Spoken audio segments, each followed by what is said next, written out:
Welcome dear students. आज हम solutions from class 12 full chapter यहाँ पर पढ़ने वाले हैं। तो सबसे पहले जो है हम यहाँ पर पढ़ेंगे students, what is the definition of solutions.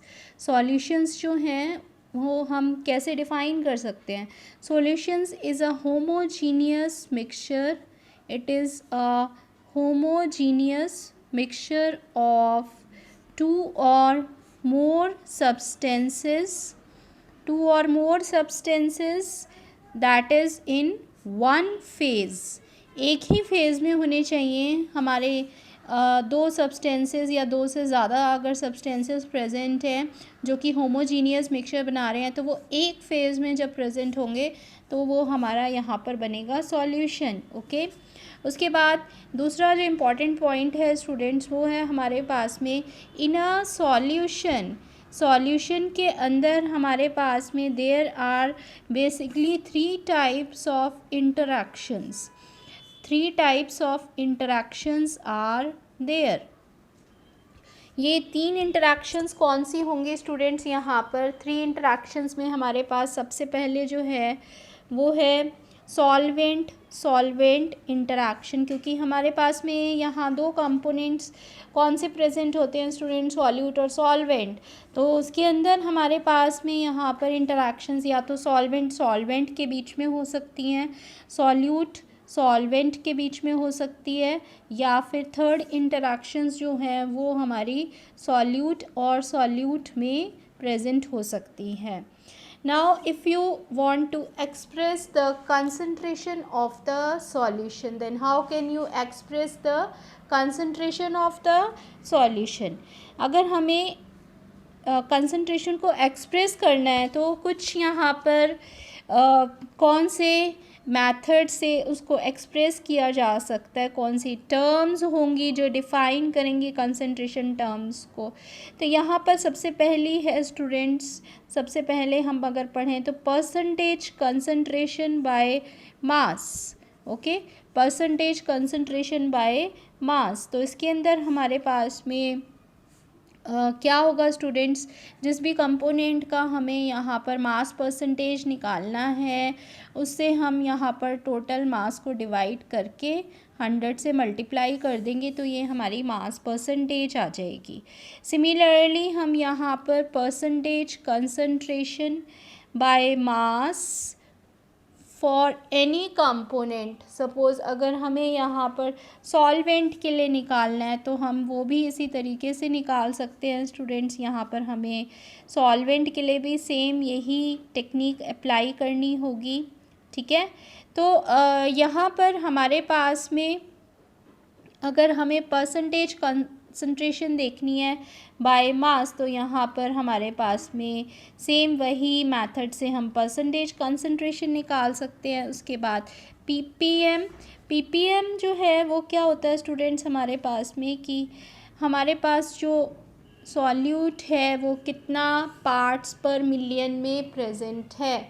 तो इसके अंदर हम मास ऑफ द सॉल्यूट को डिवाइड करेंगे total mass of the solution से मल्टीप्लाइड विथ 10⁻⁹, बिकॉज ये हमें यहाँ पर ग्राम से किस में लेके आना है, पीपीएम के अंदर, तो हम इसे 10⁻⁹ से मल्टीप्लाई करेंगे। ठीक है, उसके बाद फिर हमारे पास में यहाँ पर नेक्स्ट जो टर्म है स्टूडेंट्स वो है मोलारिटी। ठीक है, मोलारिटी हम कैसे निकाल सकते हैं स्टूडेंट्स? मोलारिटी के लिए ये हमारे पास में this is the method for expressing the concentration term. तो हम यहाँ पर मोलारिटी कंसंट्रेशन टर्म से कैसे फॉर्मूला निकाल सकते हैं students? Molarity is equal to 1000 into W2 जो है हम यहाँ पर क्या ले रहे हैं students? It is the mass of the solute. ठीक है, 1000 into mass of the solute divided by molecular mass of the solute into volume of the solution in litres में हमें यहाँ पर लेना है। अगर आपने यहाँ पर इसको ml में लिया है तो अगर ml में लिया है तो ऊपर 1000 से मल्टीप्लाई कर देंगे, ठीक है। उसके बाद हमारे पास में, और ये कैपिटल M से रिप्रेजेंट करते हैं, इसके यूनिट्स क्या हो जाएंगे, मोल पर लीटर, या फिर हम इसको कैपिटल M से भी रिप्रेजेंट कर सकते हैं। उसके बाद फिर हमारे पास में नेक्स्ट कंसंट्रेशन टर्म है स्टूडेंट्स, वो है normality. What is normality? Normality is represented by N, और यहाँ पर ये किसके इक्वल होगी, जब हम यहाँ पर मास ऑफ द सॉल्यूट को डिवाइड करेंगे किससे, molecular mass of the solute. जैसे कि हमने यहाँ पर मोलारिटी के टर्म्स में भी यही किया था, वैसे ही नॉर्मेलिटी में नंबर ऑफ़ मोल्स बनाएंगे। लेकिन यहाँ नंबर ऑफ़ मोल्स बनाने के बाद हमें क्या करना है स्टूडेंट्स, इसमें हमें यहाँ पर इस मॉलिक्यूलर मास की जगह जो कि हमने यहाँ पर मोलारिटी के लिए यूज़ किया था, हम यहाँ पर लेंगे E2, that is equivalent mass of the solute. Equivalent mass of the solute multiplied with the volume. अगर ml में लिया है तो 1000 से डिवाइड करके इसको लीटर में कन्वर्ट कर देंगे। तो यहाँ पर ये जो M2 की जगह हमने यहाँ पर इसको किससे रिप्लेस करा है, E2। Here E2 is equal to equivalent weight, equivalent weight of the solute, equivalent weight of the solute. अब आप अगर इक्विवेलेंट वेट पूछो कि कैसे निकलेगा, तो इक्विवेलेंट वेट, ये मॉलिक्यूलर मास जो यहाँ पर हमने लिया था, अगर सॉल्यूट का मास मॉलिक्यूलर मास से डिवाइड करते हैं तो नंबर ऑफ़ मोल्स निकलते हैं। अगर हम सॉल्यूट के मास से डिवाइड करेंगे इक्विवेलेंट मास को, तो यहाँ पर हमारे पास में नंबर ऑफ़ ग्राम इक्विवेलेंट्स निकलेंगे, gram equivalents, number of gram equivalents निकलेंगे, ठीक है। तो इसके अंदर हमारे पास में ये इक्विवेलेंट वेट कैसे आता है, इक्विवेलेंट वेट निकालने के लिए यहाँ पर याद रखें कि मॉलिक्यूलर मास जो है, मॉलिक्यूलर मास को हम एसिडिटी या बेसिसिटी से डिवाइड करते हैं, ठीक है। एसिडिटी या बेसिसिटी से डिवाइड करेंगे। अगर हमारे पास में एसिड है तो एसिड की बेसिसिटी देख लेंगे, अगर बेस है तो बेस की एसिडिटी देख लेंगे। सपोज़ NaOH है तो उसकी एसिडिटी हमारे पास में एक OH नेगेटिव आयन देने के कारण 1 होगी। बेसिसिटी जो है एसिड की अगर देखें, suppose sulphuric acid H2SO4 2 H positive देता है तो यहाँ पर उसकी बेसिसिटी 2 हो जाएगी। मॉलिक्यूलर मास से बेसिसिटी डिवाइड करके इक्विवेलेंट वेट आ जाएगा, ठीक है। उसके बाद फिर स्टूडेंट्स हमारे पास में नेक्स्ट टर्म है, वो कहलाती है फॉर्मेलिटी। फॉर्मेलिटी जो है इसके अंदर यहाँ पर क्या डिफरेंस है स्टूडेंट्स, जनरली स्टूडेंट्स कंफ्यूज कर जाते हैं फॉर्मेलिटी और नॉर्मेलिटी में। तो ये याद रखें कि यहाँ पर हमारे पास में आयनिक कंपाउंड्स के लिए इसको हम यहाँ पर यूज़ करते हैं। ये हमारे पास है स्टूडेंट्स नंबर ग्राम फार्मूला वेट, वही जो हमने यहाँ पर निकाला था, सेम नॉर्मेलिटी ही होती है, लेकिन यहाँ पर ये आयनिक कंपाउंड्स के लिए जब हम फाइंड आउट करते हैं तो ये फॉर्मेलिटी कहलाती है। Number gram formula weight divided by volume of the solution and it is taken in litres. तो ये हमने यहाँ पर कुछ कंसंट्रेशन टर्म्स करी स्टूडेंट्स, ठीक है। और इसके बाद अगर हम कुछ और देखें, बहुत ही इम्पॉर्टेंट जो टर्म्स हैं वो है यहाँ पर मोलालिटी। मोलालिटी किसके इक्वल होती है, 1000 से मल्टीप्लाई करेंगे हम यहाँ पर नंबर ऑफ़ मोल्स बनाने के बाद। नंबर ऑफ़ मोल्स आपको पता है कैसे बनते हैं, mass of the solute divided by molecular mass of the solute into the mass of the solvent taken in kg। अगर हमने यहाँ पर ग्राम में लिया है तो यहाँ 1000 से मल्टीप्लाई करके इसको kg में कन्वर्ट करेंगे। इसके जो यूनिट्स होते हैं स्टूडेंट्स वो होते हैं मोल पर kg, या फिर हम इसको बोल सकते हैं स्मॉल m से भी हम इसे यहाँ पर रिप्रेजेंट कर सकते हैं, दैट इज़ मोलल। और मोलैरिटी के अंदर मोलर या कैपिटल M, यहाँ स्मॉल m और मोलर से इसको रिप्रेजेंट करेंगे। इसमें एक इम्पॉर्टेंट यहाँ पर हमने डिफरेंस पढ़ा था कि यहाँ जो है हमारे पास में वॉल्यूम नहीं आ रहा है, इस वजह से मोलैरिटी जो है बेटर टर्म है for expressing the concentration, measuring the concentration of the solution.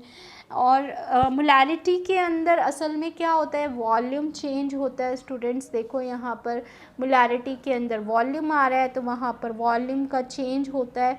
तो टेम्परेचर के साथ में वॉल्यूम कम या ज़्यादा हो सकता है, इस वजह से ये बैटर यहाँ पर जो है मोलैरिटी से बैटर यहाँ पर कंसंट्रेशन टर्म नहीं है। मोलैरिटी इससे बेटर है क्योंकि वहाँ पर वॉल्यूम जो है वो पार्टिसिपेट नहीं कर रहा है हमारे एक्सप्रेशन में।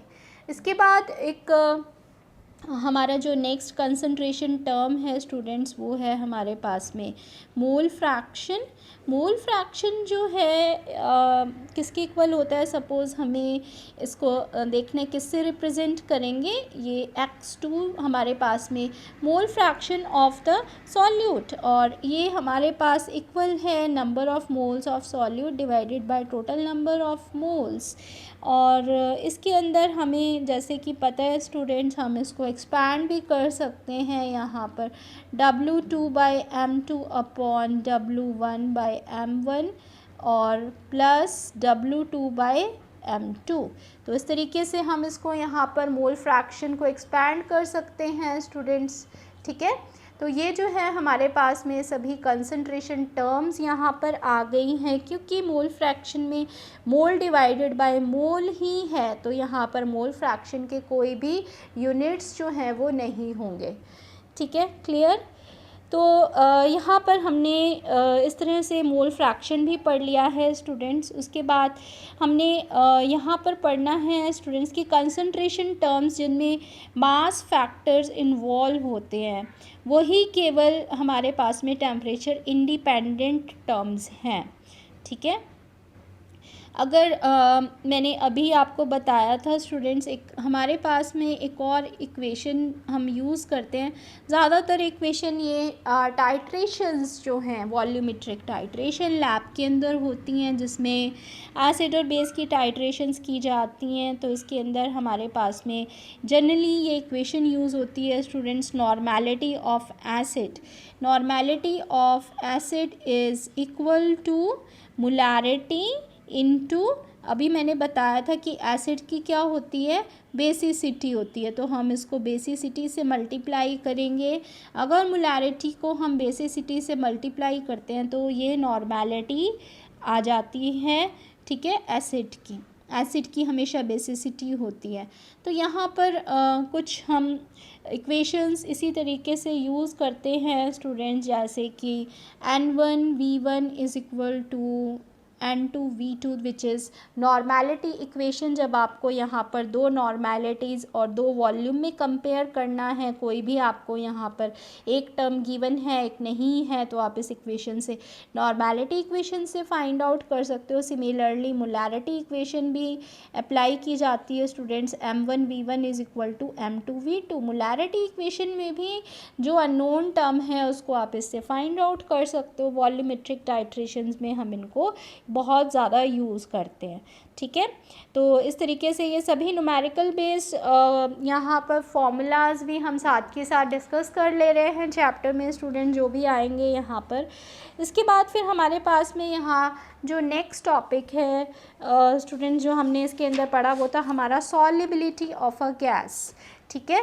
तो सॉल्युबिलिटी ऑफ अ गैस, सबसे पहले तो इसके अंदर हमने पढ़ा था कि सॉल्युबिलिटी जो है वो होती क्या है, सॉल्युबिलिटी हमारे पास में होती क्या है, ठीक है। Solubility of a gas in a liquid is defined as the volume of the gas in centimetre cube, volume of the gas in centimetre cube of the liquid. This is the volume of the gas in centimeter cube which will dissolve, जो कि क्या करेगी, dissolve करेगी in 1 centimeter cube of the liquid, in 1 centimeter cube of the liquid to form a saturated solution, to form a saturated solution. ठीक है, तो यहाँ पर किसी भी पर्टिकुलर टेम्परेचर पर अगर इस तरह का चेंज हो रहा है पर्टिकुलर टेम्परेचर या प्रेशर पर, तो हम इसको सॉलिबिलिटी के टर्म्स में ये बोल सकते हैं कितना वॉल्यूम गैस का हम 1 centimetre cube of the liquid में डिज़ोल्व कर सकते हैं ताकि हमारे पास में वहाँ सैचुरेटेड सॉल्यूशन बन जाए। तो हमारे पास में हम ये बोल सकते हैं स्टूडेंट्स की मास जो है वो डायरेक्टली प्रोपोर्शनल होगा, solubility of gas is directly proportional to the pressure which is applied over the solution। या फिर हम ये भी बोल सकते हैं कि mass of the gas or amount of the gas will be directly proportional to the pressure applied above over the solution। और यहाँ पर ये pressure जो है इसमें प्रोपोर्शनैलिटी साइन को हटाकर हमने एक नया कांस्टेंट इंट्रोड्यूस किया विच इज़ हेनरीज कांस्टेंट। और ये हमारे पास में स्टूडेंट्स जो मास हमारे पास में डिज़ोल्व होगा, amount of the substance which will be dissolved here can be express in terms of mole fraction. तो पार्शियल प्रेशर जितना प्रेशर हम अप्लाई करेंगे सॉल्यूशन के ऊपर उतना ही यहाँ पर हमारे पास में सॉलिबिलिटी होगी उस पर्टिकुलर सब्सटेंस की एट अ पर्टिकुलर टेम्परेचर और प्रेशर।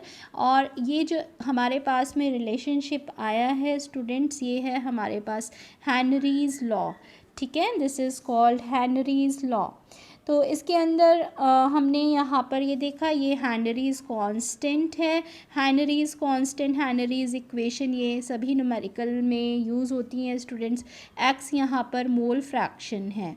ठीक है, इसके बाद फिर हमारे पास में यहाँ पर नेक्स्ट जो हमने पॉइंट देखा था स्टूडेंट्स चैप्टर में, वो था vapour pressure of two volatile liquids. अगर हमारे पास में दो लिक्विड्स हैं और दोनों ही वोलाटाइल हैं, दोनों ही जो हैं वेपर्स से कंट्रीब्यूट कर रहे हैं, तो यहाँ पर हम क्या करेंगे, to volatile liquids are present in which both are contributing towards the vapor formation।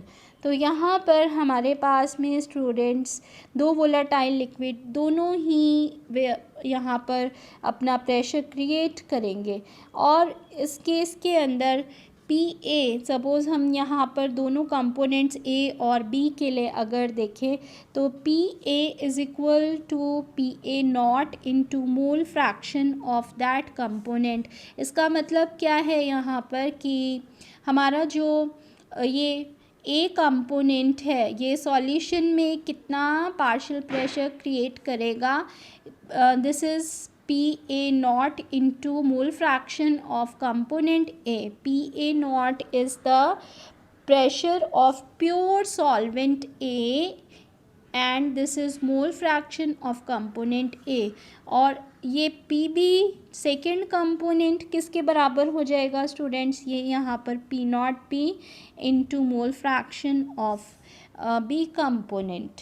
इसी तरीके से हम यहाँ पर P टोटल वैल्यू जो है, यहाँ पर टोटल प्रेशर कितना जो है वो हमें मिलेगा P not A into XA plus P naught B into XB।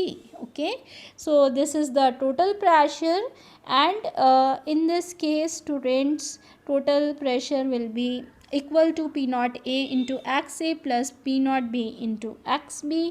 और यहाँ पर हमारे पास में हम ये भी बोल सकते हैं क्योंकि इनकी वैल्यू PA और PB के बराबर है तो ये हमारे पास में हो गया PA प्लस PB। तो इस तरीके से स्टूडेंट्स हम यहाँ पर कुछ डेरिवेशंस हमने देखी थी। अगर हम इसको थोड़ा सा और देखें यहाँ पर ये किसके इक्वल हो जा रहा है स्टूडेंट्स, P अगर हमें यहाँ पर कोई भी कंपोनेंट जो है वो पता नहीं है तो हम इस तरीके से इसको सॉल्व कर सकते हैं students, in terms of any one component. ठीक है, अब हमें यहाँ पर क्या करा कि हमने इसको एक किसी भी कंपोनेंट के फॉर्म में हम इसे कन्वर्ट कर सकते हैं, जो भी हमारा डिज़ायरेबल होगा उसमें, उस फॉर्म में उसको लेके आ सकते हैं। तो P naught A plus P naught B minus P naught A into X B, ये हमने कैसे बनाई है इक्वेशन स्टूडेंट्स। यहाँ पर हमने क्या किया है, ये देखो यही वाली इक्वेशन है ये, इसके अंदर हमने केवल एक्स ए और एक्स बी में क्या करा, एक्स बी और एक्स ए याद रखें दोनों फ्रैक्शंस मिलके यूनिटी के इक्वल होती हैं। तो अगर हम एक्स बी की वैल्यू देखें तो 1 माइनस एक्स ए हो सकता है, और इसी एक्स ए को हमने यहाँ पर कॉमन फैक्टर लेके ये इक्वेशन में कन्वर्ट किया है। सेम हमने यहाँ पर एक्स बी के लिए भी कॉमन फैक्टर लेके कन्वर्ट कर दिया है स्टूडेंट्स। ठीक है, तो इस तरीके से हम यहाँ पर कॉमन फैक्टर लेके इसे कन्वर्ट कर सकते हैं। नेक्स्ट अगर हम यहाँ पर देखें कि मोल fraction of the given component in the vapour phase above liquid mixture, तो हमारे पास में यहाँ पर जो एक्स नॉट ए है वो किसके इक्वल होगा, P naught A into X A divided by P total. ठीक है, और हम ये भी बोल सकते हैं कि P A naught into X A upon इस पी टोटल की वैल्यू कितनी होगी, P naught A into X A plus P naught B into X B. तो यहाँ पर अगर हमारे पास में देखना है हमें मोल fraction of this A component का हमें यहाँ पर मोल फ्रैक्शन देखना है स्टूडेंट्स। ठीक है, तो इस केस के अंदर हमारे पास में यहाँ पर एक्स ए की वैल्यू हम इसी तरीके से फाइंड कर सकते हैं स्टूडेंट्स। ये हमने यहाँ पर P total is equal to P naught B plus P A minus P B naught X A, तो हमने यहाँ पर यही से इक्वेशन को मॉडिफाई किया है। ठीक है, तो इस तरीके से बस आपको अगर एक इक्वेशन पता है, आपको जो भी यहाँ पर मॉडिफिकेशन करके उसको हम कन्वर्ट कर सकते हैं, अपने डिज़ायरेबल इक्वेशन बना सकते हैं। उसके बाद नेक्स्ट जो है स्टूडेंट्स, यहाँ पर हमने पढ़ा था ideal and non ideal solutions. What are ideal solutions and what are non ideal solutions. तो आइडियल सॉल्यूशंस जो हैं वो कौन से होते हैं, जिनके अंदर हमारे पास में ए इंटरैक्शंस और बी इंटरैक्शंस जो हैं वो इक्वल होती हैं, जब हमारे पास ए बी इंटरैक्शंस का नया सॉल्यूशन बनता है। प्रैक्टिकली ऐसा सॉल्यूशन जो है वो पॉसिबल नहीं है। ए इंटरैक्शन बी इंटरैक्शंस जो हैं वो कभी भी ए बी इंटरैक्शंस के इक्वल नहीं होंगी, और प्रैक्टिकली हमारे पास नॉन आइडियल सॉल्यूशन ही एग्जिस्ट करते हैं। आइडियल सॉल्यूशंस में हमारे पास में क्या बोलता है कि A interaction B interactions equal होंगे ए बी इंटरैक्शंस के, और वहाँ पर डेल्टा एच की value after mixing both the components as well as delta V mixing, ये दोनों वैल्यू ज़ीरो के इक्वल होंगे। इसका मतलब कि हमारे पास में रिएक्शन ना तो जब हम मिक्स करेंगे तो एक्सोथर्मिक भी नहीं होगी ना एंडोथर्मिक होगी, यानी कि ना तो हीट रिलीज़ होगी ना हीट एब्जॉर्ब होगी, और ना ही उसमें कोई वॉल्यूम चेंज होगा। तो प्रैक्टिकली ये बहुत ज़्यादा पॉसिबल नहीं है स्टूडेंट्स। ठीक है, इसी वजह से यहाँ पर क्या होता है, देयर इज़ क्योंकि यहाँ पर ये भी कह रहा है कि there is no deviation from the Raoult's law. Otherwise अगर हम यहाँ पर देखें इंटरमॉलिक्यूलर इंटरैक्शंस जो हैं हमारे पास में, हम इस तरीके से भी उनको देख सकते हैं। अगर ए और बी इंटरैक्शंस हमारी यहाँ पर लेस strong हैं as compared to the new interactions which are formed in the solution after mixing। Mix करने के बाद जो नई interactions बनी वो ज़्यादा strong हैं, तो फिर हमारे पास में यहाँ पर vapour pressure of the mixture, जो वेपर प्रेशर होगा मिक्सचर का वो लेस होगा देन द एक्सपेक्टेड वैल्यू। ठीक है। तो हमारे पास में यहाँ पर हम क्या बोल सकते हैं कि vapour pressure of the mixture is less than the expected value. Expected value से हमारे पास में यहाँ पर जो है वेपर प्रेशर क्या होगा, कम होगी उसकी वैल्यू, ठीक है। और हम यहाँ पर ये जो यहाँ पर डेविएशन हुआ, इस डेविएशन को क्या बोलते हैं students? This is a case of negative deviation from the Raoult's law. Raoult's law में हमारे पास में आइडियल सॉल्यूशंस होते हैं, लेकिन जहाँ पर राउल्ट्स लॉ फॉलो नहीं होता वो नॉन आइडियल सॉल्यूशंस या तो नेगेटिव डेविएशन शो करेंगे या फिर पॉजिटिव डेविएशन शो करेंगे। तो ये केस जो हम पढ़ा हमने, ये है ऐसे सॉल्यूशंस जहाँ पर नेगेटिव डेविएशन ये शो करेंगे अगर ए या बी इंटरैक्शंस जो हैं वो लेस स्ट्रॉन्गर हैं as comparison to the new interactions which are formed after mixing of the components. और यहाँ पर डेल्टा एच की वैल्यू जो है स्टूडेंट्स आफ्टर मिक्सिंग वो होगी नेगेटिव, और डेल्टा वी की वैल्यू भी आफ्टर मिक्सिंग होगी नेगेटिव। नेगेटिव का मतलब डेल्टा एच की वैल्यू अगर आपके पास में नेगेटिव आ रही है तो ये एक्सोथर्मिक रिएक्शन होगी, और डेल्टा वी मिक्सिंग का मतलब है कि हमारे पास में यहाँ पर वॉल्यूम चेंज जो हो रहा है उसमें नेगेटिव वैल्यू आ रही है, ठीक है।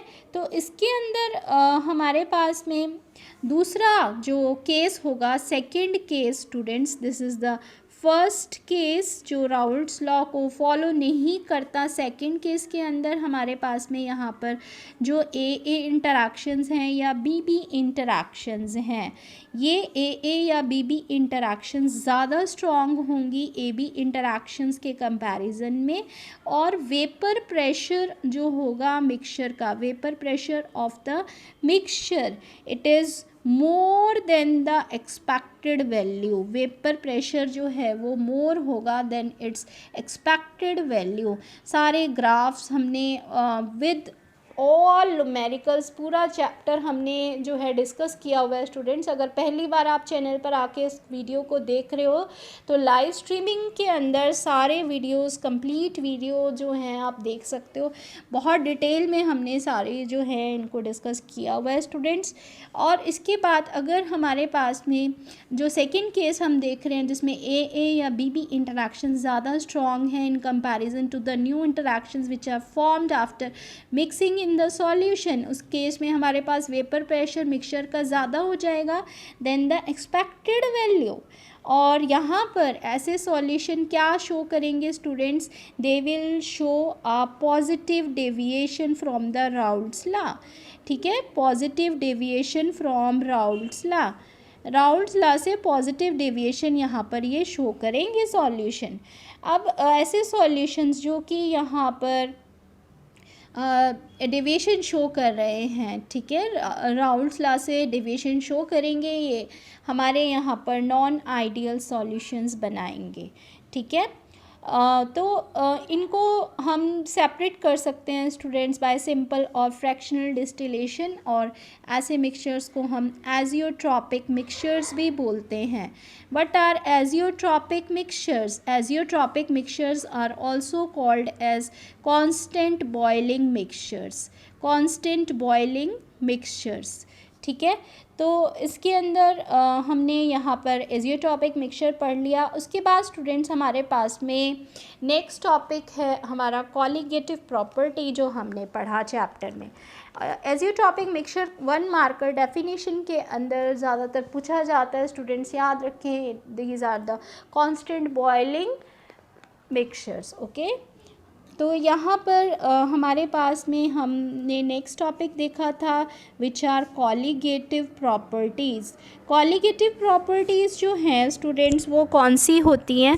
Colligative properties are those which depend on the number of the solute particles, which depend upon the number of solute particles and they are independent of the nature of solute particle. Nature of solute particle पर ये depend नहीं करती हैं। ठीक है, colligative properties हमें यहाँ पर कितने हमने टाइप्स पढ़े थे कॉलिगेटिव प्रॉपर्टी के, कुछ एग्जाम्पल जैसे relative lowering of vapour pressure. Relative lowering of vapour pressure जो है स्टूडेंट्स, फर्स्ट हमने कॉलिगेटिव प्रॉपर्टी पढ़ी थी। ठीक है, इसके अंदर हमारे पास में हमने क्या पढ़ा था students, relative lowering of vapour pressure के अंदर कि delta P divided by P naught is equal to x1. This means that lowering in vapor pressure with respect to the pressure of pure solvent is equal to the mole fraction of that component. ये delta P जो है यहाँ पर क्या represent कर रहा है, lowering in vapour pressure, और यहाँ पर P नॉट जो है वो क्या रिप्रेजेंट कर रहा है स्टूडेंट्स, ये हमारे पास में यहाँ पर रिप्रेजेंट कर रहा है vapour pressure of pure solvent. तो हमारे पास में ये अगर हम रिलेटिवली कंपेयर करें आपस में, lowering in vapour pressure with respect to pressure of pure component, it will be equal to mole fraction of that component. ठीक है, तो यहाँ पर ये हमारे पास में पहली कॉलिगेटिव प्रॉपर्टी है जिसको हम फर्दर एक्सपैंड कर सकते हैं students. Delta P by P not is equal to x1। इसका मतलब हम यहाँ पर ये भी बोल सकते हैं कि हमारे पास स्टूडेंट्स ये मोल फ्रैक्शन ऑफ कंपोनेंट अगर हम सॉल्वेंट के लिए ले रहे हैं तो हमारे पास में यहाँ पर क्या हो जाएगा, सॉल्यूट के लिए ले रहे हैं तो ये N2 upon N1 plus N2, जिसको हम एक्सपैंड करके लिख सकते हैं यहाँ पर। ठीक है, तो इस तरीके से स्टूडेंट्स हम इसकी यहाँ पर एक्सपैंड करके न्यूमेरिकल सॉल्व कर सकते हैं। Relative lowering of vapour pressure ये कब होती है, जब हम नॉन वोलेटाइल सॉल्यूट ऐड करते हैं सॉल्यूशन के अंदर। नॉन वोलेटाइल सॉल्यूट का मतलब है कि ऐसा कंपोनेंट जो कि वेपर प्रेशर में कंट्रीब्यूट नहीं करता, तो उससे वेपर प्रेशर में क्या होगा, वहाँ पर वेपर प्रेशर कम हो जाएगा। ठीक है, और इसी वजह से हमने यहाँ पर ये रिलेटिव लोअरिंग देखी है वेपर प्रेशर की with respect to the pure solvent.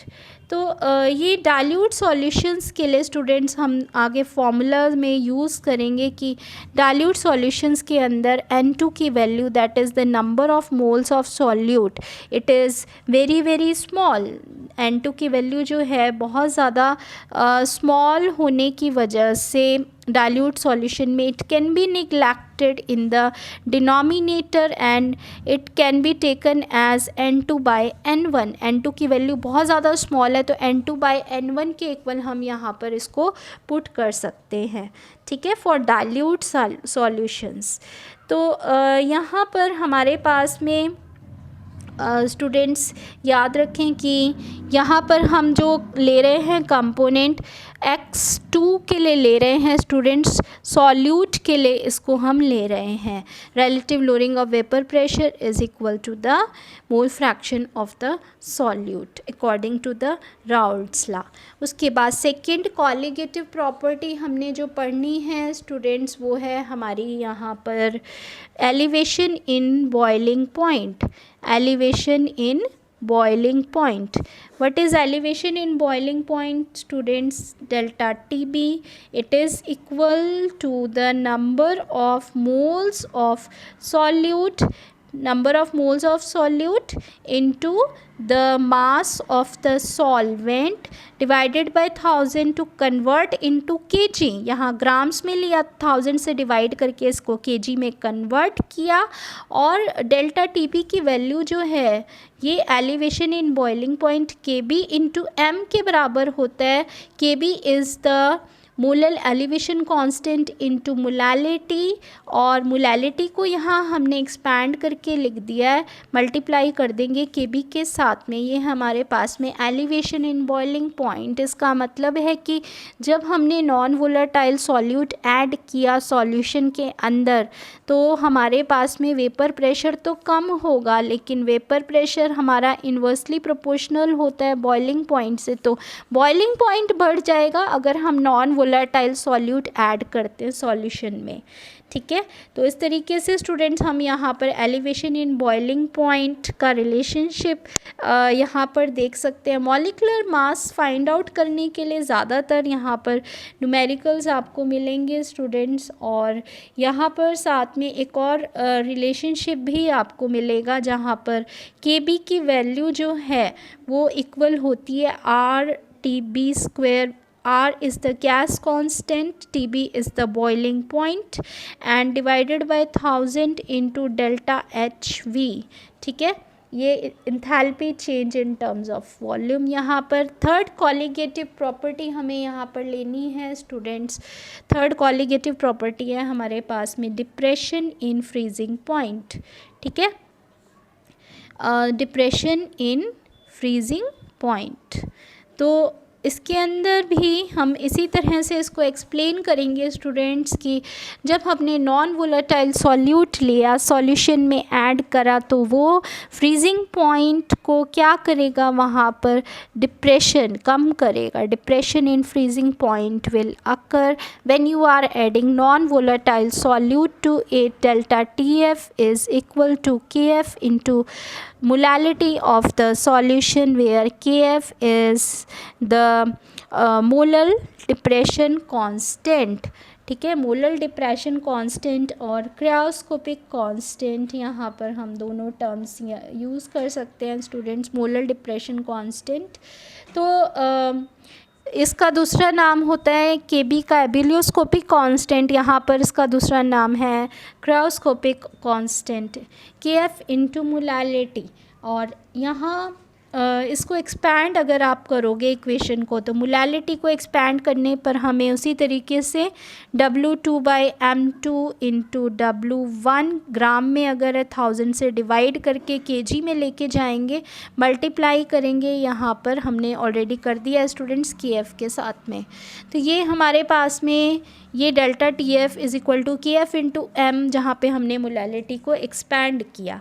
उसके बाद फिर हमारे पास में अगर KF का एक रिलेशनशिप है स्टूडेंट्स गैस कांस्टेंट के साथ, gas constant into molecular mass of the solvent multiplied with temperature freezing point of the solvent. यहाँ पर हमने क्या लिया है, freezing point of the solvent, और इसको हमने यहाँ पर डिवाइड किया 1000 into delta HF। Delta HF is latent heat of fusion, यहाँ पर ये डेल्टा H क्या था, लेटेंट हीट ऑफ वेपराइजेशन। ठीक है, delta HV is latent heat of vaporisation, यहाँ पर ये डेल्टा HF है। Delta HF is latent heat of fusion in heat unit per gram solvent. तो उसके बाद फिर हमारे पास में यहाँ पर है स्टूडेंट्स ऑस्मोसिस का प्रोसेस, जो हमने डिस्कस किया था ऑस्मोसिस। ठीक है, ऑस्मोसिस क्या होता है, osmosis is basically the movement of solvent molecules, the flow of solvent. Flow of solvent कहाँ से कहाँ तक फ्लो करेगा, ये flow of solvent from dilute solution, dilute solution से कहाँ पर जाएगा, डाइल्यूट सॉल्यूशन और pure solvent into the concentrated solution, concentrated solution की तरफ जाएगा through a semi-permeable membrane. Semi-permeable membrane only allows the solvent molecules to pass through it. It can be a parchment membrane, plant में जो membranes होती हैं, ठीक है, तो ये सभी जो हैं सेमी परमिएबल मेम्ब्रेन है। अगर हम यहाँ पर प्रेशर हमारा ऑस्मोसिस जितना रिक्वायर्ड है उससे ज़्यादा प्रेशर अप्लाई करें सॉल्यूशन पर स्टूडेंट्स, तो वहाँ पर pressure required to prevent osmosis, osmosis के प्रोसेस को रोकने के लिए जो प्रेशर अप्लाई किया जाता है उस प्रेशर को बोलते हैं osmotic pressure. So osmotic pressure can be defined as the minimum pressure required to prevent osmosis. Osmosis को रोकने के लिए जो प्रेशर अप्लाई करेंगे वो ऑस्मोटिक प्रेशर होगा. पाई से रिप्रेजेंट करेंगे ये हमारा यहाँ पर CRT, जहाँ पर C concentration of the solution, N by V के टर्म्स में R is the value of gas constant, T is the temperature. अगर हमारे पास में दो ऐसे सॉल्यूशंस हैं जिनकी ऑस्मोटिक प्रेशर की वैल्यू बराबर है तो वहाँ पर ऐसे सॉल्यूशंस होंगे आइसोटोनिक सॉल्यूशंस. स्टूडेंट्स, अगर हमारे पास में यहाँ पर कोई भी एक सॉल्यूशन पाई ए सपोज़ हमने लिया, ऐसा सॉल्यूशन पाई ए जिसकी ऑस्मोटिक प्रेशर वैल्यू ज़्यादा है पाई बी यानी कि सेकंड सॉल्यूशन से, तो वहाँ पर ये ए जो है हमने क्या देखा कि ए जो है वो हाइपरटोनिक है. ये ए हाइपरटोनिक होगा क्योंकि इसकी कंसंट्रेशन ज़्यादा है और ऑस्मोटिक प्रेशर भी इस वजह से ज़्यादा है. लेकिन यहाँ पर बी कंपोनेंट में कंसंट्रेशन कम होने से ये सॉल्यूशन बनाएगा हाइपोटोनिक सॉल्यूशन बनाएगा. ऑस्मोटिक प्रेशर जिसका कम होगा क्योंकि वहाँ पर कंसंट्रेशन उस कंपोनेंट की कम है तो वो हाइपोटोनिक सॉल्यूशंस होंगे. हाइपरटोनिक के अंदर हमारे पास में ऑस्मोटिक प्रेशर ज़्यादा रहेगा. इसी के बेस पे यहाँ पर स्वेलिंग होती है लिविंग सेल्स के अंदर या फिर श्रिंकेज हो जाती है. ठीक है, RBCs को अगर हम देखें तो उसके अंदर कैसे स्वेलिंग या श्रिंकेज हो सकती है वो आप वीडियो को देख सकते हो जाके, हमने डिस्कस किया हुआ है स्टूडेंट्स. उसके बाद में फिर हमारे पास में हमने पढ़ा था स्टूडेंट्स की osmotic pressure pi is equal to I into N by VRT, where this I जो है यहाँ पर क्या है, वॉन्ट ऑफ फैक्टर है. वॉन्ट ऑफ फैक्टर, ये यहाँ पर वॉन्ट ऑफ फैक्टर क्या है स्टूडेंट्स? वॉन्ट ऑफ फैक्टर हमारा एक इस तरह का फैक्टर इंट्रोड्यूस हो जाता है जब हमारा सॉल्यूशन के अंदर या तो एसोसिएशन हो रहा हो या फिर डिसोसिएशन हो रहा हो. ठीक है, तो वहाँ पर हमारे पास में ये I फैक्टर जो है वो पार्टिसिपेट करता है और कॉलिगेटिव प्रॉपर्टीज़ सारी मॉडिफाई हो जाती हैं. Modified form of colligative properties के अंदर हमारी जितनी हमने कॉलिगेटिव प्रॉपर्टीज़ की इक्वेशन पढ़ी उन सबको हम वॉन्ट ऑफ फैक्टर से मल्टीप्लाई कर देंगे. ठीक है, अब इसके अंदर हमें एक बात ये याद रखनी है स्टूडेंट्स, अगर वॉन्ट ऑफ फैक्टर की वैल्यू हमारे पास में 1 आ रही है इसका मतलब कोई चेंज नहीं हो रहा है, वहाँ पर ना तो एसोसिएशन हो रहा है ना डिसोसिएशन हो रहा है. अगर I की वैल्यू जो है स्टूडेंट्स वो हमारे पास में लेस देन 1 आएगी, I की वैल्यू लेस देन 1 होगी, इसका मतलब वहाँ पर एसोसिएशन हुआ है. एसोसिएशन का मतलब है कि सपोज़ आपने एसिटिक एसिड लिया, एसिटिक एसिड जो है क्या करता है सॉल्यूशन के अंदर डाइमेरिक फॉर्म के अंदर प्रेजेंट होता है. डाइमेरिक फॉर्म के अंदर प्रेजेंट होने से यहाँ पर एसोसिएशन हुई है और नंबर ऑफ़ मॉलिक्यूल्स कम हो गए हैं. नंबर ऑफ़ मॉलिक्यूल्स कम होने से कॉलिगेटिव प्रॉपर्टी की वैल्यू भी कम होगी और ये वॉन्ट ऑफ फैक्टर की वैल्यू भी यूनिटी से कम हो जाएगी अगर एसोसिएशन हो रहा है. लेकिन अगर स्टूडेंट्स हमारे पास में वहाँ पर डिसोसिएशन होता है तो डिसोसिएशन के केस में हमारे पास में I की वैल्यू जो है वो होगी ग्रेटर देन 1, क्योंकि अगर सपोज़ हम यहाँ पर आयनिक सॉलिड्स को देखें तो आयनिक सॉलिड्स में क्या होता है स्टूडेंट्स, सपोज़ हमने यहाँ पर देखा एग्जाम्पल KCl का, तो KCl के केस में जब डिसोसिएशन होगा तो ये हमें देगा K पॉजिटिव और Cl नेगेटिव आयंस। डिसोसिएशन से हमें यहाँ पर 2 आयंस मिलेंगे, नंबर ऑफ आयन सॉल्यूशन में बढ़े, कॉलिगेटिव प्रॉपर्टी इंक्रीज़ कर गई। कॉलिगेटिव प्रॉपर्टी इंक्रीज़ करेगी क्योंकि वो नंबर ऑफ मॉलिक्यूल्स पे डिपेंड करती है, so that here van't Hoff factor will also increase. Van't Hoff factor की वैल्यू भी यूनिटी से ज़्यादा होगी जब डिसोसिएशन वहाँ पर होगा। ठीक है, तो इसी तरीके से स्टूडेंट्स हमने यहाँ पर डिग्री ऑफ डिसोसिएशन को वांट ऑफ फैक्टर से रिलेट करा था इक्वेशंस के साथ में। आप पूरे न्यूमेरिकल्स जाके वीडियो में देख सकते हो, और बहुत जल्दी हम यहाँ पर न्यूमेरिकल्स के लिए भी एक समरी लेके आ रहे हैं, जो इम्पॉर्टेंट न्यूमेरिकल्स का फॉर्मूला और इम्पॉर्टेंट न्यूमेरिकल्स हैं चैप्टर के। नेक्स्ट वीडियो में जल्दी ही हम उसको भी डिस्कस करेंगे स्टूडेंट्स, और तब तक के लिए आप इसको समरी को एक बार ज़रूर देख लें। और अगर कहीं भी आपको किसी भी पॉइंट में जो है कन्फ्यूज़न है, then you can go to the live streaming. Live streaming में पूरी वीडियोस हमने स्टूडेंट्स जो है न्यूमेरिकल्स के साथ, NCERT एक्सरसाइज के साथ में और लेटेस्ट CBSE क्वेश्चंस के साथ में डिस्कस किए हुए हैं, तो वो भी आप जाके लाइव स्ट्रीम करके देख सकते हैं स्टूडेंट्स। और फिर मिलते हैं आपसे नेक्स्ट वीडियो में students. Till then good bye.